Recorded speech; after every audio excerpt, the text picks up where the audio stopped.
I'm so happy to be here. I'm a songwriter and a singer. So I'm from the Czech Republic. That's where I was born. Then after I finished my grammar school, I moved to Finland, where I stayed for like 13 years. And then recently, like 4 years ago, I moved to Sweden. I work as a songwriter for other people and mostly for K-pop, actually, for Asian market. And I also study to become a music teacher with like specializing in singer-songwriter genre. So it's clear that music is very important to you. Has music always played a big role in your life? Absolutely. Nobody forced it on me, but I definitely showed that I was interested in music ever since, I asked my mom to sing songs for me in the middle of the night when I was little. So I just always kept on making my own songs when I even, couldn't speak English properly and that kind of stuff. I would be going like. Okay. So have you always written and sung in English, or do you also have music in different languages?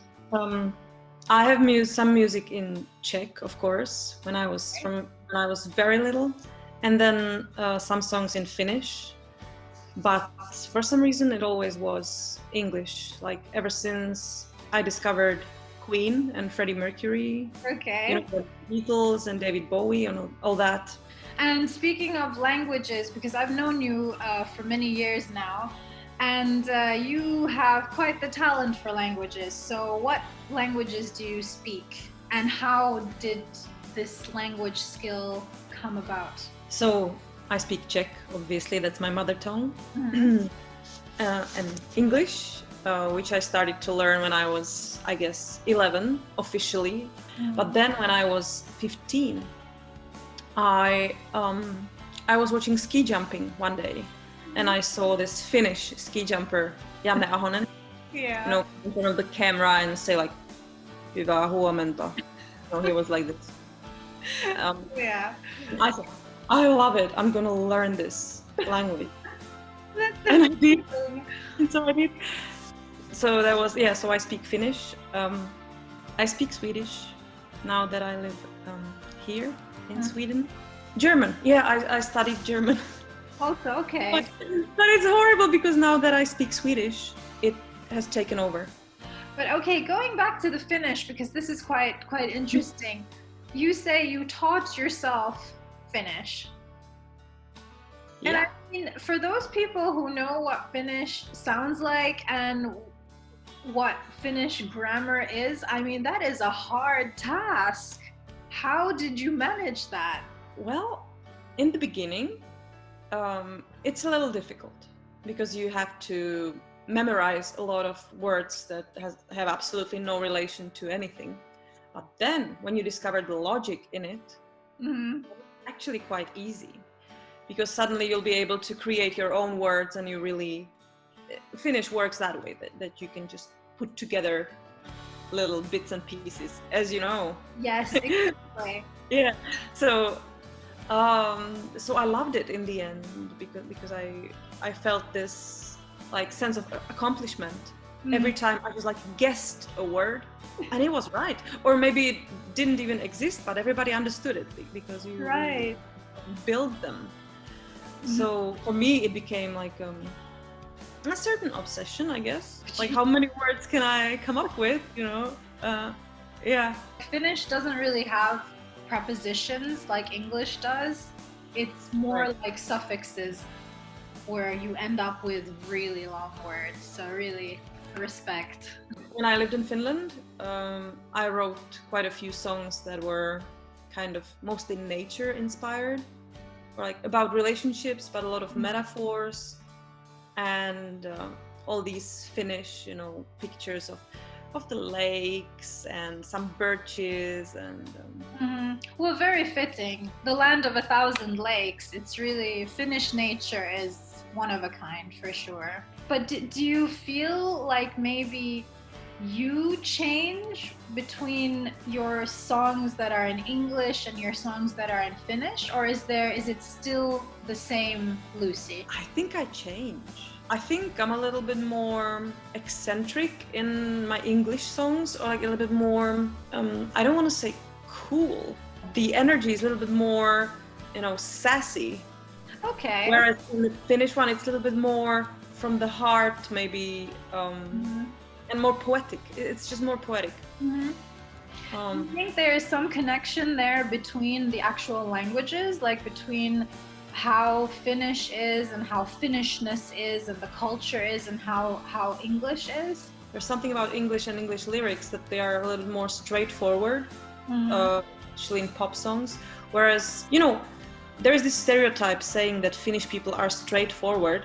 I'm not that sure about that. I think it's more about there's a certain toughness on the surface, and then in order to have this romantic and poetic stuff, you cannot just say directly like rakastan sinua ja tää tekee kipeää, like I love you but it hurts. You cannot say that. You have to be more metaphorical, and that's what makes it cool and interesting. That's the difference, I feel like, the impact of English lyrics. That's a pretty cool gift as well, to kind of like mold those words into those metaphors and bring kind of the connection between Finnishness and nature and make it your own that way. I'm half Finnish, and people kind of mistake or forget, and they say, oh yeah, when you go home to Norway or when you go home to Sweden, and I say no, it's Finland. And they say jokingly, of course, oh, it's all the north, it's all the same. You lived in Finland and now you're living in Sweden.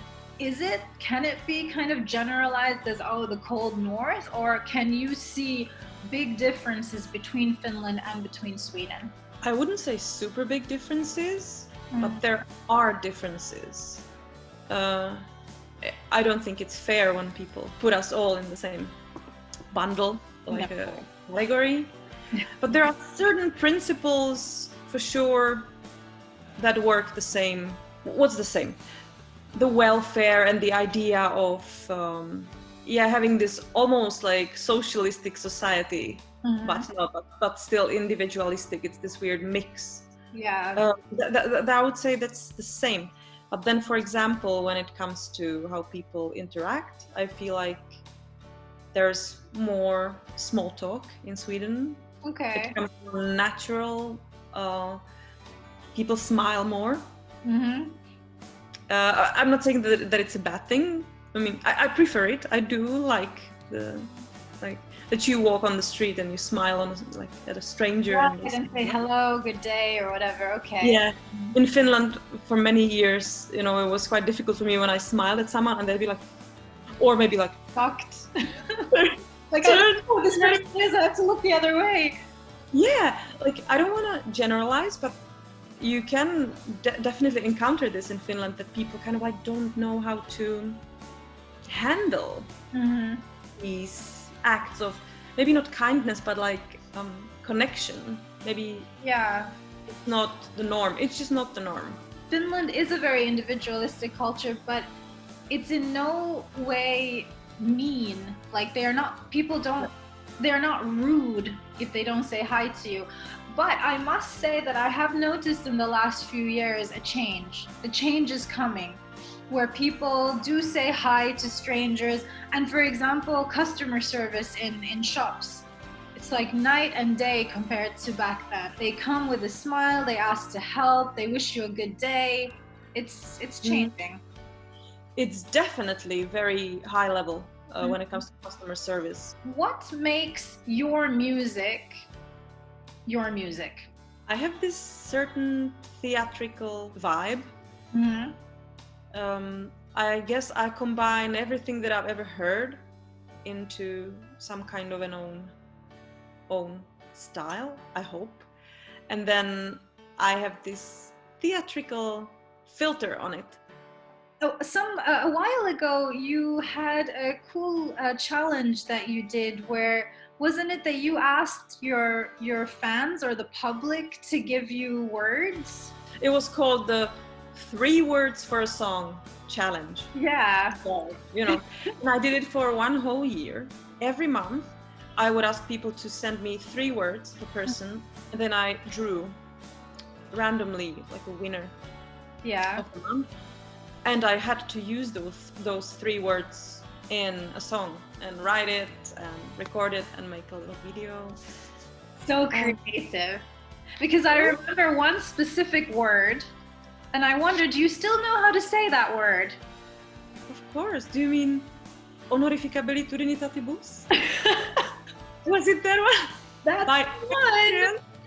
So everybody go and check out those videos, because very, very, very good songs, a lot of creativity, and very catchy for sure. Thank you. It's gonna be on my next album for sure. Oh yeah, future hit in the making for sure. Yeah, right. I can already see everybody chanting it with me. With like a big banner like that just has that long word in it. Yeah, the banner like, being carried by 4 people. Like rolling it up at the end of the show. Yeah, when everybody has left already. We've already looked at this passion for music, but where did the interest in languages come from? That's a very good question. I think it was Freddie Mercury, because I was just so fascinated by him, and I didn't really understand the lyrics. Okay. And I probably wanted to. It was definitely through music. There is this connection there forever for me. Music and languages. And I even learned Finnish through writing songs in Finnish. They were really basic at first, but that's how I perfected the language. And I asked Finnish people to check the lyrics and like help me.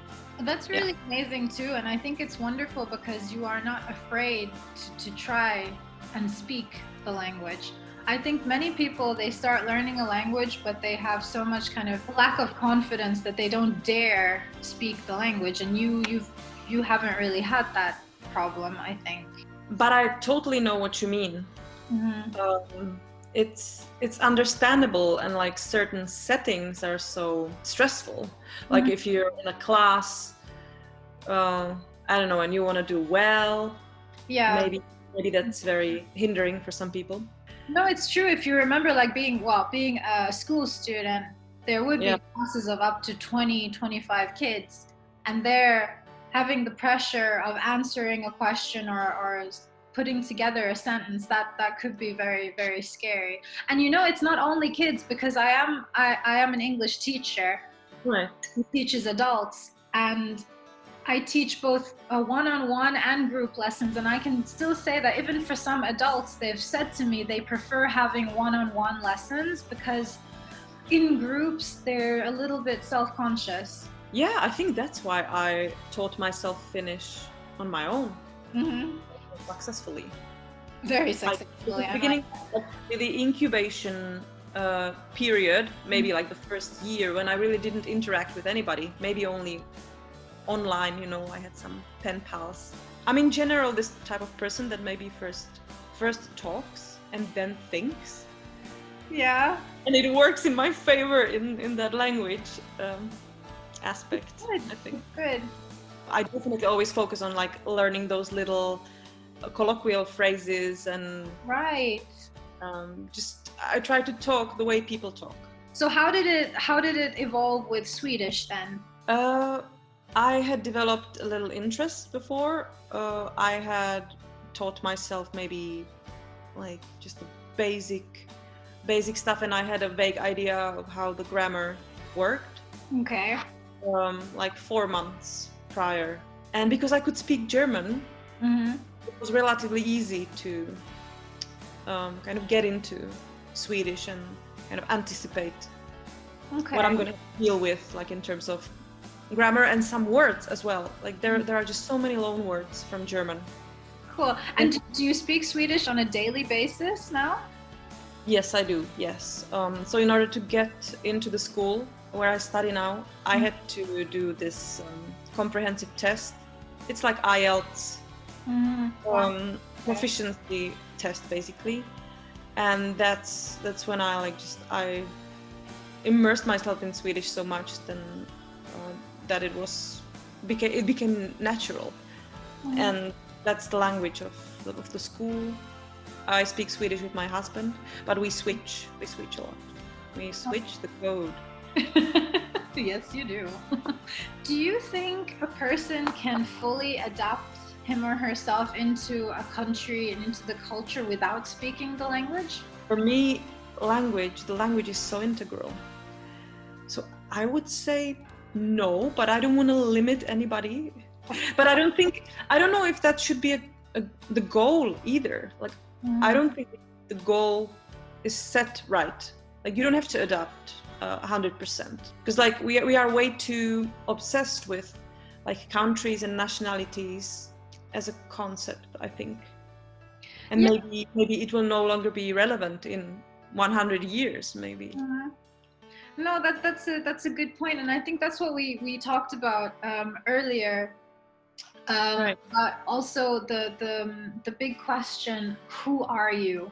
And where we were saying that people kind of answer that question, who are you, in so many different ways. Who are you? Do you say, oh, I'm Lucie, I'm Czech, or who are you? Oh, I come from there, but I live here, or I'm a musician. So yeah, I think people have this strong, I would say, connection maybe, or need to speak about their nationalities. And so you feel that is not maybe the most important, or not, let's not say important, but the most kind of the point that should get the most emphasis? Yeah, definitely. It's not the first thing that I think about. My identity is a lot, like, it's based on my passion. I feel like my passion defines me more than where I came from. And yeah, I think that just happened, like living in Finland.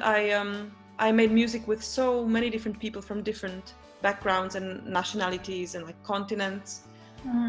And when you establish that kind of connection, then you feel like, yeah, that's what defines us more somehow. No, I see what you mean, because also in the Finland times it was the university period, right?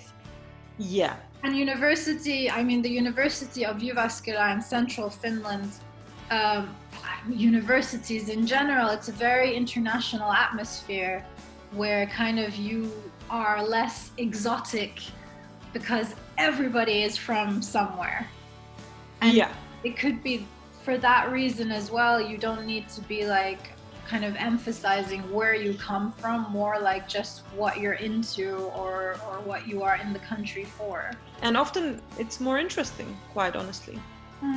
Nowadays people ask rather probably like, what do you do, instead of where are you from? Yeah. As it has become a little irrelevant. I don't know. But at least for us Europeans, it seems like it's very normal for a European to live in one or two or two or three different European countries during your life, and it's completely normal. It's funny actually, because I think, whenever anybody asks me, who are you? My answer would always be, I'm Amira, I'm half Finnish, I'm half Egyptian, but I was born and raised in Dubai. I feel like those are the three kind of cultural pieces of me that I have to mention. Like leaving one out would be kind of cheating myself in some way. So that would always be my first. I wonder if it's different because you are multilingual and multinational from the beginning, whereas I was just, flat Czech like for the first 19 years of my life. So this is very interesting. Probably it's like more integral part of you. Yeah, but that's what I find. Similarly, I find it so interesting that music is so important to you that would come out as the first thing that you mentioned. That really shows the passion that you have towards music. And then it's also clear that something like a love for music is something that is in your blood. If you talk about memories from your childhood where you wanted your mom to sing to you, it's always been there. So that's really, it's amazing and wonderful that you have found such a passion. If we were to ask child Lucie, who still lived in the Czech Republic, if we were to ask her, who are you? What would her answer have been back then? Ooh. Oh, I think it would be more like, I would name the region where I was from. Okay. And then asking Lucie, the Finnish Lucie. Then I would have said, I'm Lucie, I'm from the Czech Republic, you know, but there was also that time when I wasn't that sure if I'm going to work with music. And I was so much into languages that I wanted to show somehow, as if I wanted to, you know, underline, really stress that, yeah, I come from the Czech Republic, but this is how I sound, you know, I sound very Finnish, you know? So it's a little bit like you want to show off. Well, show or like prove a point, show that you've been working hard to reach the level that you're at. Fast forward to Lucie, who just moved to Sweden. I'm a songwriter, and I just want to work as a songwriter in Sweden, and I want to keep my somehow international vibe, because that's how I like it. And quite frankly, here in Malmö, it's so international. You know, people from 150 countries live here, basically. Yeah, that's pretty international. That it's kind of, it's so accepting. Like you can speak all kinds of Swedish. Like your dialect or your pronunciation can be as off as you want to. Like you can create your own style, and it will be accepted. It will be fine. That's nice. So the pressure is off in that sense, I think. That's good. Have you, because you have moved quite a bit, have you experienced any form of culture shock ever? Or in the opposite sense, do you ever experience reverse culture shock going back home to the Czech Republic, if you consider that home? Yeah, it's so weird. Like, I don't consider it home, which might be very painful for my family to hear that. I do love them, and they are obviously they are home in that sense. But going to the Czech Republic, that's like the biggest culture shock ever sometimes. I have to admit that I have changed a lot. Like, I have become a little bit more northernized. So yeah, I'm for example not used to people like intruding on your personal matters. And I think in the Czech Republic it's more relaxed. Like, so are you gonna have a baby? So like, when are you gonna marry her? You know, like all these very personal questions. Very off the table, especially in Sweden and in Finland as well. Like, you don't do that. So this type of thing, like, I don't feel as safe in the Czech Republic as I do here. Here it's more like I can be who I am, and nobody dares question that. But maybe it's good that they dare to question that. And of course, sometimes there are those nice things then. That when I come to the Czech Republic, it's, you know, people are so selfless and would like go over their ways to help you, so flexible, you know, oh, we have this rule here, but don't worry, we will just skip it for you, you know. And that never happens here in the north. It's more like, you have to follow this. The rule is here for a reason. Here for everybody, yeah. Otherwise you sabotage the whole society. Right. But do you feel, if we look now at your kind of cultural identity, is it one, or have you kind of been able to edit it and kind of pick and choose pieces from all the different places you've lived in? I think so. My husband says so. He said that there are like definitely Czech traits to me, but then there is something very Finnish. And I have noticed during my life that I have changed from being extremely, you know, short-tempered and to a little bit more, you know, a little bit more zen, and kind of like, if you had met me 20 years ago, my facial expressions would have been this probably.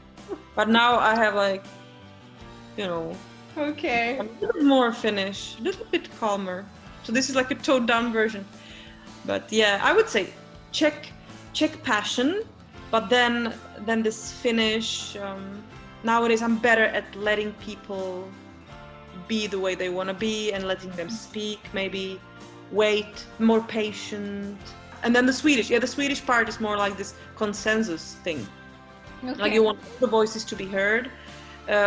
We need to reach some common ground before making decisions. Like I would do that, in my band or in a songwriting session. Like it's very important that everybody participates. Inclusion, very inclusive. Well, that's really beautiful. I mean, with all the places you've lived in, then you've kind of made your own little Lucie culture where you pick and choose, which is nice because not everything in life has to be either or and extremes and kind of all or nothing. Why not? Why can't it be kind of a mix of everything? I agree, and I think it's evolving. It's ever evolving. Like we're never complete, or we're never a certain identity anyways. Oh, that's true. I think I've noticed that also in the last few years more than ever. You change, you constantly change, you evolve. And I think it's needed, it's necessary. Obviously not to say, oh, throw your morals, throw everything you believe in away, but just kind of add to what you already know. I think it's important never to kind of close the door and be like, this is me, this is how I'm going to be forever. No, it changes for sure. Okay. How much do you like performing? A lot, but a little bit less than I used to. Okay. Yeah, it's very interesting. How has this come about? Well, I guess when I was younger, I needed the performing in order to affirm or like confirm and boost my ego, maybe in a way, and like confirm that you're on the right track. What you do is meaningful. So rock on. But nowadays, when I of course, everyone has doubts always, but somehow innerly I'm more self-assured, and I feel okay, yeah, I like this, so that's why it's meaningful. Like it matters to me, and I like the product, like the music that I'm creating. So I don't need the affirmation that much. So maybe it's not as addictive as it used to be. Look, I still love people, and I really like appreciate. Like I am so grateful when somebody loves my music, and I like to see, that somebody can relate to some lyrics, or that's definitely super meaningful. But when you have a crowd, it gets a little lost. Whereas nowadays in the digital world, you can get reactions from particular individual people. So the feedback gets kind of more specific, and I've gotten used to that.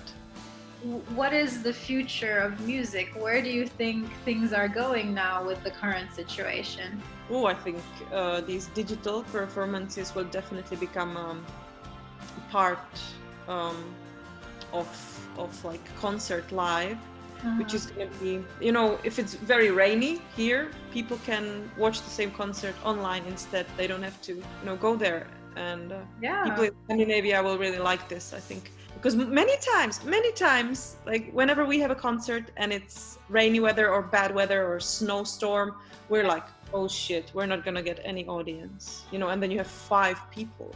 Whereas if the same concert will be streamed, you will have 200 viewers.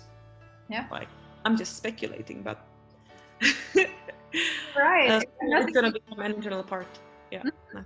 Don't have to worry about the weather, don't have to worry about anything, basically. It can be also, what I find fascinating is when tickets go on sale, for example, you can be in Sweden, you can be in Japan, you can be in the Middle East, in Africa, wherever you want to be, and you can tune in. Yeah, exactly. Have you already done a stream concert? Have you participated in any kind of like virtual show? I have. I've done 2 streamed concerts, but it was not with my band. It was a band with a very talented songwriter, Naomi Vihe, and I'm playing the piano in that band. So we've done that, and yeah, it's pretty amazing. Like you can get really nice connection with the audience nonetheless, or you can read the comments afterwards. So it worked really nicely. I'm gonna try to organize something like that with my own band as soon as I get them. You let me know, and then it'll be definitely talked about on here. So all of you need to go and check out Lucie's music, check out her Instagram, check out everything and listen, because this is a really talented one here. For sure. Talking about performing a little bit more back in the good old days, did you ever notice like a difference between, let's say, Czech audiences, Finnish audiences? I would say there was a difference. I don't know if it is like that today, and I don't want to generalize again, but in Finland it was quite often this, like almost no reaction during the performance, then maybe like quite eager clapping, but no shouting, no like maybe not that many smiles, poker face.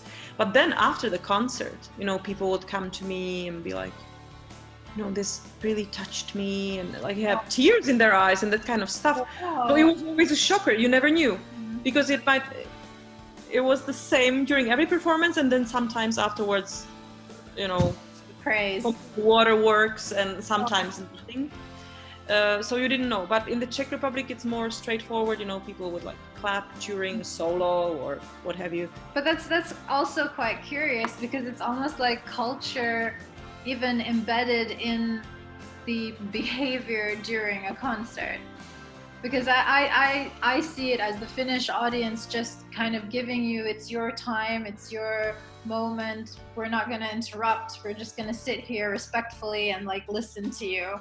And probably also enjoying like when they're focused, right? They're focused on the performance, and they don't feel the pressure to be, super animated. In a way, I had to fight a lot to keep music and to sacrifice a lot in order to choose it as my main profession. And it was not what my family originally wanted. And I came to that conclusion much later. Like I said, I studied languages first. Of course. And then, right when as I was going to, start my, what's it called? My PhD, basically. Yes, my PhD in Finnish and multilingual communication. Wow. I decided, no, I'm going to become a musician instead. And I returned the camera that I was supposed to film with, and never returned to the university again. What kind of reactions did you get from your closest people? Shocked. I think my parents were really worried that I'm not going to survive. And my friends were really shocked, because they had no idea that I had been writing all these songs, and I had, they thought that I was like a hobby musician, played a little, sang here and there. Yeah.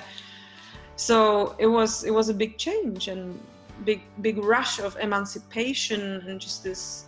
So I feel like it's my personal victory in a way.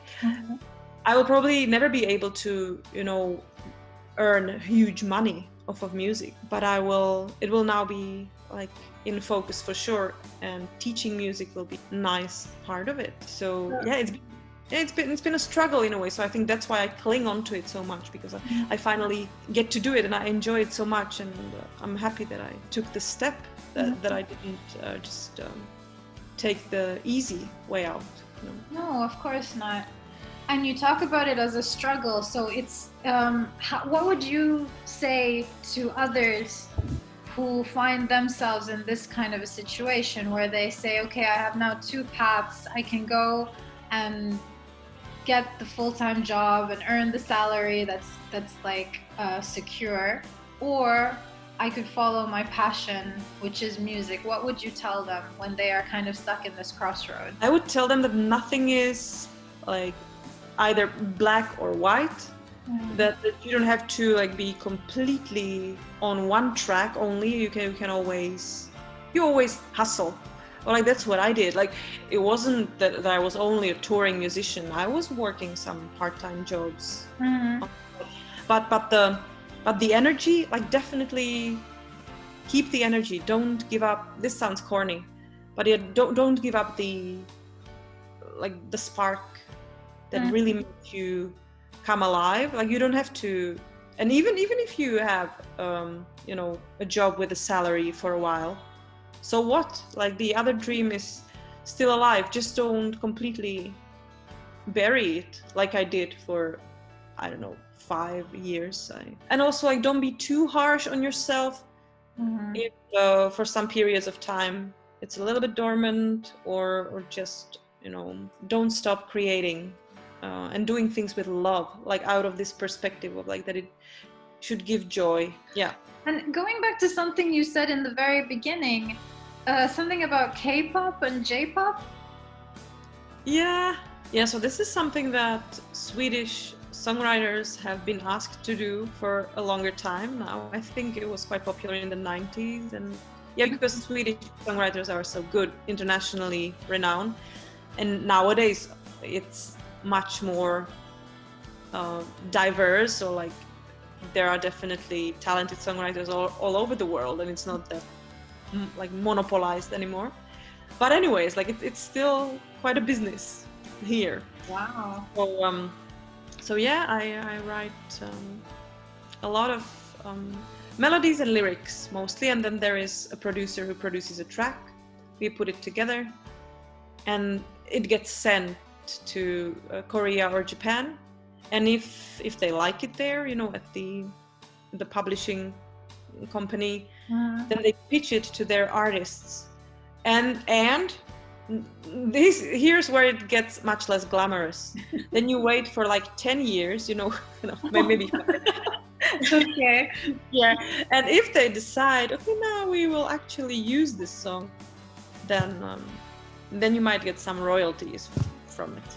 So that's how it works. So it's much less glamorous. Wow. And it's super cute. Like, check out K-pop. It's just, it has good and bad sides, but it's definitely very flashy and circusy, and just you can go all in. You don't have to be as cool and as in Western music.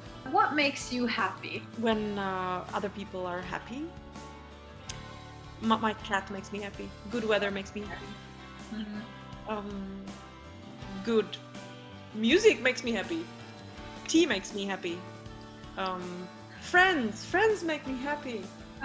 What 3 adjectives describe you the best? Energetic, creative, cheerful. Yeah, smiling people. Like these muscles are usually quite sore, Yeah, you've got a cramp in your jaw. Yeah, I have to do these exercises, like very good for singers, by the way. Just hot tips. Oh, good. Now I'll add this to my evening routine. Yeah. What advice would you give your younger self? Don't quit music and practice more. Very tough. Being too hard on yourself. Yeah, I know. But anyways. What is your motto in life? Find a highlight every day. Like, no matter how depressed day I have, I go back and I'm like, yeah, that was my highlight of the day. I can go to sleep now, and I'll sleep well. And finally, what are you proudest of in your life? I'm the proudest of the fact that I have made it everywhere I've lived. That I kept the essence of me somehow alive. It's funny you say that, because just as you were saying those words, I was thinking that you have stayed true to yourself for as long as I've known you. But you were Lucie then, and you continue to be that Lucie, positive and confident and just so sweet and insanely talented. And that's amazing. So don't ever change. Be yourself. Thank you, Ami. That's so sweet. Oh, don't change either. And I think you have become more fabulous, even more fabulous, and more confident. So it's wonderful to see. Thank you. Thank you so much, Lucie, for this great talk and for being here. Everybody, please, now you've watched this great talk with this great person, please go and watch the videos, listen to the music, and enjoy every note, because this girl is a real talent. Thank you. Love to Sweden and regards from Luxembourg. Love to Luxembourg, and thank you for this wonderful time. Thank Hope to see you soon again. Thank you. Bye. Bye.